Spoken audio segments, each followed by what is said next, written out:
আসসালামু আলাইকুম। আইবিএন নিউজের বিশেষ আন্তর্জাতিক সংবাদ প্রবাহে আপনাদের সবাইকে স্বাগত জানাচ্ছি। আমি স্টুডিও থেকে বলছি সাবরিনা। আজকের এই অত্যন্ত গুরুত্বপূর্ণ সংবাদটি শুরু করার আগে আমি আপনাদের একটি বিশেষ অনুরোধ করতে চাই। আপনারা জানেন যে বর্তমান বিশ্বে সত্য খবর খুঁজে পাওয়া কতটা কঠিন হয়ে দাঁড়িয়েছে এবং অপপ্রচারের ভিড়ে আসল তথ্যটি হারিয়ে যাচ্ছে। তাই আপনারা যারা এখনও আমাদের এই আইবিএন নিউজ পরিবারে যুক্ত হননি, তারা এখনই ভিডিওর নিচে থাকা সাবস্ক্রাইব বাটনটি চেপে আমাদের চ্যানেলটি সাবস্ক্রাইব করে দিন এবং পাশে থাকা বেল আইকনটি অন করে রাখুন, যাতে যুদ্ধের মাঠের প্রতিটি মুহূর্তের খবর সবার আগে আপনার কাছে পৌঁছে যায়। দর্শক, আজ আমরা মধ্যপ্রাচ্যের এমন এক উত্তপ্ত পরিস্থিতির খবর নিয়ে এসেছি যা শুনলে আপনার হৃদস্পন্দন বেড়ে যাবে। কারণ ইরান এবং ইসরায়েলের মধ্যকার উত্তেজনা এখন আর কেবল হুমকি ধামকির পর্যায়ে নেই, বরং তা এখন বারুদের গন্ধে মিশে এক ভয়াবহ যুদ্ধ রূপ নিতে যাচ্ছে।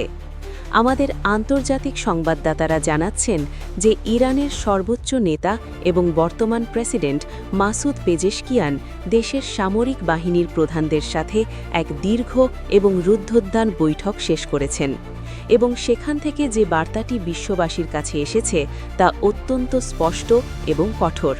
তিনি বলেছেন, ইরান কারো উপর আগ্রাসন চালাবে না, কিন্তু যদি ইরানের 1 ইঞ্চি মাটিতেও কেউ আঘাত করার সাহস দেখায়, তবে তার জবাব হবে ইতিহাসের সবচেয়ে নির্মম এবং ধ্বংসাত্মক। অন্যদিকে ইসরায়েলের প্রধানমন্ত্রী বেঞ্জামিন নেতানিয়াহু তেল আবিব থেকে এক ভিডিও বার্তায় বলেছেন যে ইসরায়েল তার অস্তিত্ব রক্ষার জন্য যে কোনো সীমা পর্যন্ত যেতে প্রস্তুত এবং আইডিএফ বা ইসরায়েলি ডিফেন্স ফোর্সকে যুদ্ধের জন্য পূর্ণ প্রস্তুতি নেওয়ার নির্দেশ দেওয়া হয়েছে। এই দুই পরাশক্তির মুখোমুখি অবস্থানে পুরো মধ্যপ্রাচ্য আজ এক ভয়ের চাদরে ঢাকা পড়ে গেছে। কিন্তু দর্শক, এই খবরের গভীরতা বোঝার আগে আমি আবারও আপনাদের মনে করিয়ে দিতে চাই যে আমরা আমাদের চ্যানেলে সর্বদা যাচাইকৃত এবং সঠিক তথ্য প্রচার করি। তাই আমাদের উৎসাহ দিতে এবং আমাদের সাথে থাকতে এখনই চ্যানেলটি সাবস্ক্রাইব করুন এবং কমেন্ট করে জানান আপনারা কে কোথা থেকে আমাদের এই সংবাদটি দেখছেন। ফিরে আসছি মূল খবরে। যুদ্ধের এই ডামাডোলে সবচেয়ে বড় শঙ্কার কারণ হয়ে দাঁড়িয়েছে আধুনিক মারণাস্ত্রের ব্যবহার। সামরিক বিশ্লেষকরা বলছেন, ইরানের কাছে এমন কিছু হাইপারসনিক মিসাইল রয়েছে যার রাডারে ধরা পড়ে না এবং নিমেষেই লক্ষ্যবস্তুতে আঘাত হানতে সক্ষম, যা ইসরায়েলের বিখ্যাত আয়রন ডোম বা অ্যারো ডিফেন্স সিস্টেমের জন্য এক বড় চ্যালেঞ্জ হয়ে দাঁড়িয়েছে।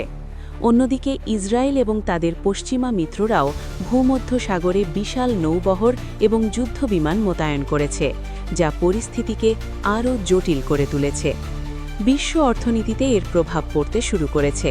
ইতিমধ্যেই তেলের দাম বাড়তে শুরু করেছে এবং শেয়ার বাজারে অস্থিরতা দেখা দিয়েছে, যা আমাদের মতো সাধারণ মানুষের জীবনযাত্রায় সরাসরি আঘাত হানবে। কিন্তু রাজনীতির এই দাবা খেলায় সাধারণ মানুষের কান্না কি কারো কানে পৌঁছচ্ছে? গাজা থেকে লেবানন এবং তেহরান থেকে তেল আবিব, সবখানেই আজ সাধারণ মানুষ আতঙ্কে দিন কাটাচ্ছে। মায়েরা তাদের সন্তানদের ভবিষ্যৎ নিয়ে শঙ্কিত এবং বয়স্করা তাদের শেষ বয়সে এসে আবারও যুদ্ধের ভয়াবহতা দেখছেন। আমরা আইবিএন নিউজ সর্বদা চেষ্টা করি যুদ্ধের পরিসংখ্যানের বাইরে গিয়ে মানুষের কথা বলতে, মানবতার কথা বলতে, এবং সেই লক্ষ্যেই আমাদের এই নিরলস প্রচেষ্টা। তাই আপনারা যদি আমাদের এই প্রচেষ্টাকে সমর্থন করেন, তবে দয়া করে ভিডিওটিতে একটি লাইক দিন এবং চ্যানেলটি সাবস্ক্রাইব করতে ভুলবেন না, কারণ আপনাদের একটি সাবস্ক্রাইব আমাদের কাজ করার অনুপ্রেরণা যোগায়।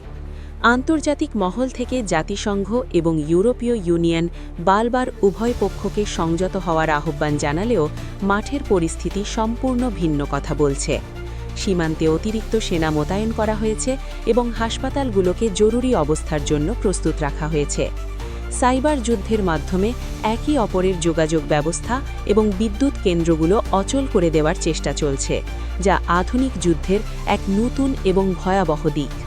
দর্শক, আপনারা হয়তো ভাবছেন, এই পরিস্থিতির শেষ কোথায়, বা বিশ্ব কি আরেকটি মহাযুদ্ধের দিকে এগিয়ে যাচ্ছে? এর উত্তর সময় বলে দেবে, কিন্তু আমরা আপনাদের কথা দিচ্ছি, পরিস্থিতি যাই হোক না কেন, আমরা সত্য খবর নিয়ে সর্বদা আপনাদের পাশে থাকব। আমাদের প্রতিনিধিরা জীবনের ঝুঁকি নিয়ে সংঘাতপূর্ণ এলাকা থেকে তথ্য সংগ্রহ করছেন, যাতে আপনারা ঘরে বসে সঠিক চিত্রটি দেখতে পান।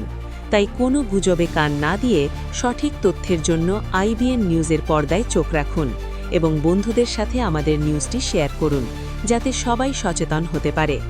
পরিশেষে বলতে চাই, যুদ্ধ কারো জন্য কল্যাণ বয়ে আনে না, শান্তিই একমাত্র পথ। কিন্তু যতক্ষণ না সেই শান্তি ফিরে আসছে, ততক্ষণ আমাদের সতর্ক থাকতে হবে। আমি সাবরিনা আজকের মতো এখানেই বিদায় নিচ্ছি, তবে যাওয়ার আগে শেষবারের মতো অনুরোধ করছি, যারা এখনও সাবস্ক্রাইব করেননি তারা এখনই সাবস্ক্রাইব করে আমাদের পরিবারের সদস্য হয়ে যান। আপনারা ভালো থাকুন, সুস্থ থাকুন এবং নিজের ও পরিবারের প্রতি খেয়াল রাখুন। আল্লাহ হাফেজ।